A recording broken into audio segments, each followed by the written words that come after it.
আসসালামু আলাইকুম। কালকে তোমাদের গণিত পরীক্ষা। বেশি কথা বলবো না, 1-2 মিনিটে শেষ করে দিব। কয়েকটা জিনিসের কথা বলি, সেটা হলো প্রথমে রাফ নিয়ে। রাফ কোথায় করবা? রাফ খাতাতে শেষে শেষের পৃষ্ঠায় রাফ লিখে ওইখানে রাফ করবা, তারপরে শেষে কেটে দিবা। এছাড়া অঙ্কের পাশেও তোমরা রাফ করতে পারো, যদি ফাঁকা জায়গা থাকে রাফ করতে পারো।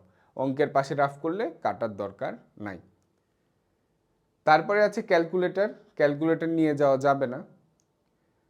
আয়ত লেখো। আয়ত লেখো আমাদের খাতাতেই করতে হবে, গ্রাফ পেপারে করা যাবে না। খাতাতেই করতে হবে, স্কেল দিয়ে খাতাতে, সেটা কলম পেন্সিল যেটা দিয়ে ইচ্ছা তুমি করে দাগিয়ে করতে পারো। তারপরে আছে সংক্ষিপ্ত প্রশ্ন করে দেখাতে হবে কিনা। সংক্ষিপ্ত প্রশ্নের জন্য নম্বর 1 করে দেখানো লাগবে না। পরে যে প্রশ্নটা আছে সেটা হলো কমন আসবে।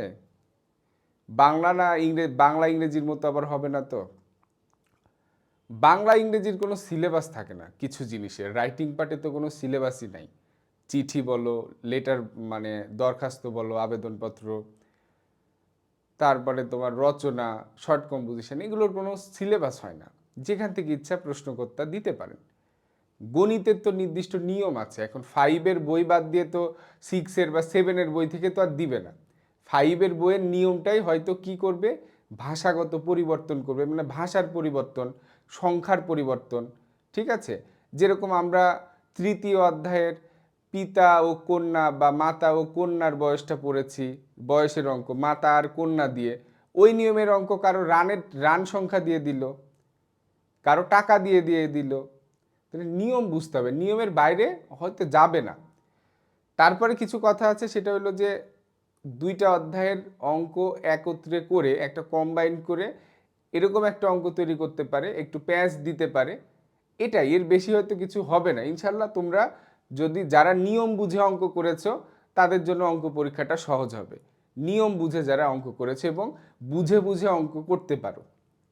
অনেকে আছো অঙ্ক পিতা পুত্রের অঙ্ক একটু অন্যভাবে দিলে পারো না, আবার শতকরার অঙ্ক একটু অন্যভাবে দিলে পারো না। তুমি যেটা করেছো নাম পরিবর্তন করে দিলেও অনেকে পারে না, সংখ্যা পরিবর্তন করে দিলে পারে না। তুমি শিখেছো প্লেন অঙ্ক কাঠামোবদ্ধ করে দিলে তুমি পারো না। তো বিষয়টা হলো যে আমি যদি নিয়ম সুন্দর করে পারি, বুঝি, তাহলে সেটা অঙ্ক যেভাবেই আসুক, কাঠামোবদ্ধ আসুক, প্লেন অঙ্ক আসুক বইয়ের মতো, যেভাবেই আসুক আমি পারবো। ঠিক আছে, তাহলে এগুলো তোমরা একটু মাথায় রেখো।